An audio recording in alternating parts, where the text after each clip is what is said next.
program is sponsored by Broadway Travel South All. बिस्मिल्लाहिर्रहमानिर्रहीम। नाज़रीन, मैं हूं आपका होस्ट इमदाद हुसैन शहजाद और अपने व्लॉग लंदन टॉक के साथ आपकी खिदमत में अस्सलाम वालेकुम अर्ज़ करता हूं। नाज़रीन, बड़ी ही अहम तरीन खबर है मेरे पास इस्लामाबाद से, जो कि किसी टीवी चैनल पर नहीं दिखाई जा रही और ना दिखाई जाएगी। इस्लामाबाद से इतनी तहलका खेज खबर है कि जो मैं अपने व्लॉग में आपके सामने रखने जा रहा हूं। और इसके साथ साथ कतर से भी मेरे पास बड़ी अहम खबर है। जुनैद सफदर की बीवी ने अपने बाप के सामने जाकर रो रो कर क्या बयान किया, इसके बारे में बड़ी अहम तफसीलात मेरे सामने हैं, जो आज के व्लॉग का हिस्सा है। कैप्टन सफदर लाहौर में इस वक्त कहां पर सोते, खाते और रहते हैं, और उनका खर्चा क्यों बंद किया गया है, उनका घर बार जो है वहां से उनको बेदखल करके कहाँ भेजा गया और इस वक्त कहाँ है, ये बहुत बड़ा तहलका खेज इंकशाफ आज के व्लॉग का हिस्सा है। लेकिन ये तमाम खबरें, ये तहलका खेज इंकशाफात उसी वक्त तक आप तक पहुँच सकते हैं जब आप चैनल को सब्सक्राइब करें और घंटी का बटन दबाकर ऑल नोटिफिकेशन को भी दबाएं और वीडियो को शेयर करें और दोस्तों तक पहुँचाएँ। नाजरीन, इससे पहले के व्लॉग का आगाज़ करें, हमने ये फैसला किया कि अपने हर व्लॉग के आगाज़ में एक मैसेज जो है वो पाकिस्तान की आवाम तक पहुंचाना बहुत ज़रूरी है। और अब रोज़ाना की बुनियाद पर वो मैसेज व्लॉग के शुरू करने से पहले तक आपको पहुंचाया जाएगा। मैसेज ये है, आप इसको पैगाम समझिए इमरान खान का, आप इसको पैगाम समझिए पाकिस्तान की बका का, आप इसको पैगाम समझिए पाकिस्तान को बचाने का। और वो ये मैसेज है कि आपने 8 फरवरी को कम से कम एक बंदे ने 20 बंदे साथ लेकर पोलिंग स्टेशन पर जाना और उनका अपनी निगरानी में वोट पोल करवाना है, और उसके बाद उस वोट का पहरा भी देना है जब तक नताइज ना आ जाए, और किसी को भी अवाम के मैंडेट को चोरी करने की इजाज़त नहीं देनी है। नाज़रीन, ये रोज़ाना की बुनियाद पर ये मैसेज आप प्रोग्राम के शुरू में सुना करेंगे और उसके बाद आप वीडियो देखेंगे कि क्या मामला होने वाले हैं और क्या खबरें आ रही हैं।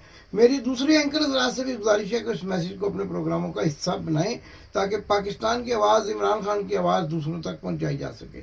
तो नाज़रीन, सबसे पहले चलते हैं उस खबर की जानिब कि कतर में क्या हुआ। और आयशा सैफ, जो जुनैद सफदर की बीवी है, उसने अपने बाप को रो रो कर क्या बताया।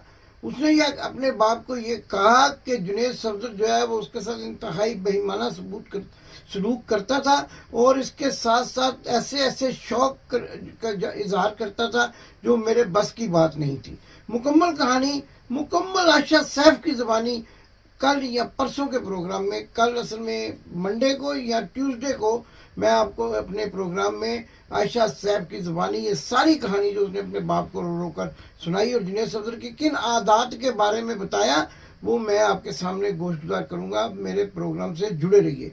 इसके साथ साथ कतर में ये भी बात हुई कि जुनैद सफदर जो है वो अपनी बीवी के साथ इंतहाई जालिमाना सलूक करता था और उसको गाली गलोच करता रहता, और सैफुर रहमान को भी, जो कि जुनैद सफदर की बीवी के वालिद हैं, बुरा भला कहता और अपने बाप का नौकर कहता था। इसलिए ये मामला जो है तलाक तक पहुँचे। दूसरी तरफ नाजरीन, कैप्टन सफदर की कहानी भी कुछ कम दिलचस्प नहीं है।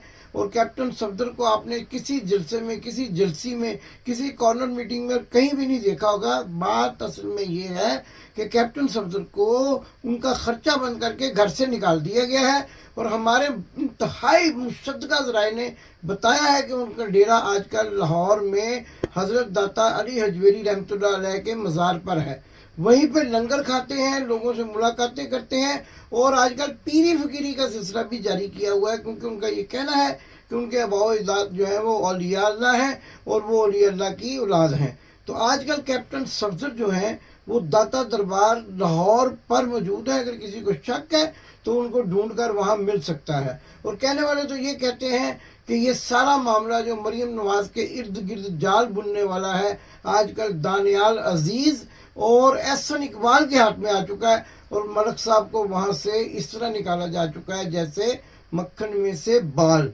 तो नाज़रीन, इसके साथ साथ जो बड़ी खबर मैंने तहलका खेज खबर आपको देनी है, किसी टीवी चैनल ने ये खबर नहीं चलाई, और हमारे एक एंकर दोस्त ने थोड़ी सी चलाने की कोशिश की लेकिन उनको फौरी तौर पर रोक दिया गया।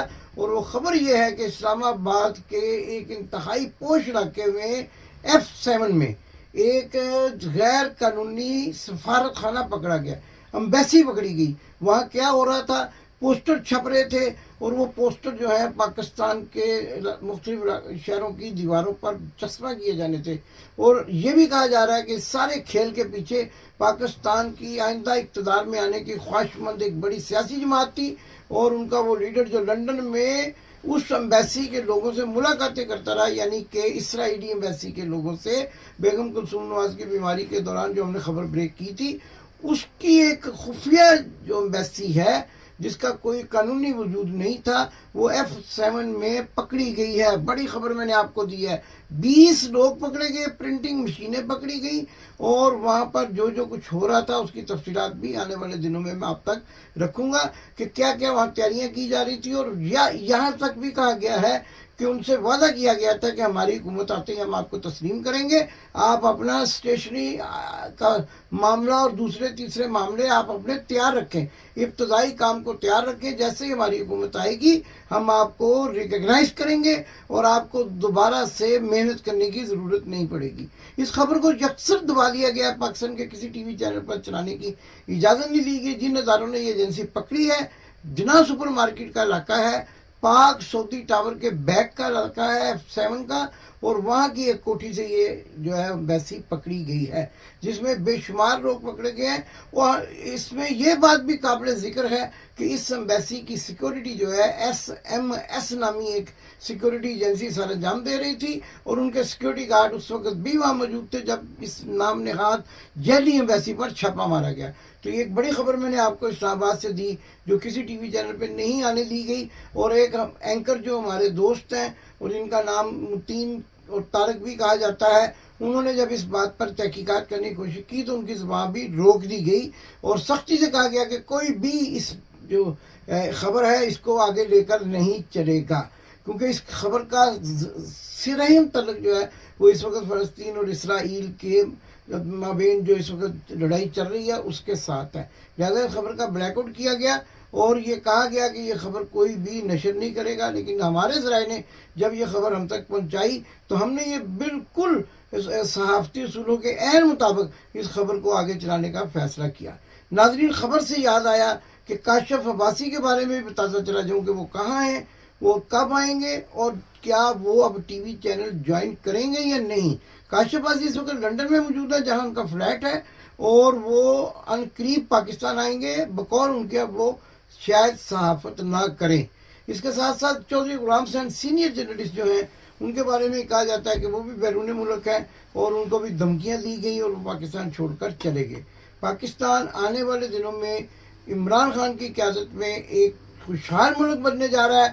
میری اطلاع کے مطابق 29 تاریخ سے پہلے تمام معاملات سیٹل ہو جائیں گے اور آخرکار عمران خان کو لا کر ہی الیکشن کرائے جا سکیں گے. لیکن میسج وہی کہ 8 فروری کو مل جل کر جائیں, ٹرن اوور بڑھائیں, اور اگر ٹرن اوور بڑھ گیا تو الیکشن میں دھاندلی کرنا ممکن نہیں ہوگا. پاکستان زندہ باد. آپ نے ابھی تک ہمارا چینل سبسکرائب نہیں کیا تو ابھی سبسکرائب کریں اور بیل آئیکن کو کلک کر کے ہماری لیٹسٹ ویڈیوز کے بارے میں اپڈیٹ جانیں.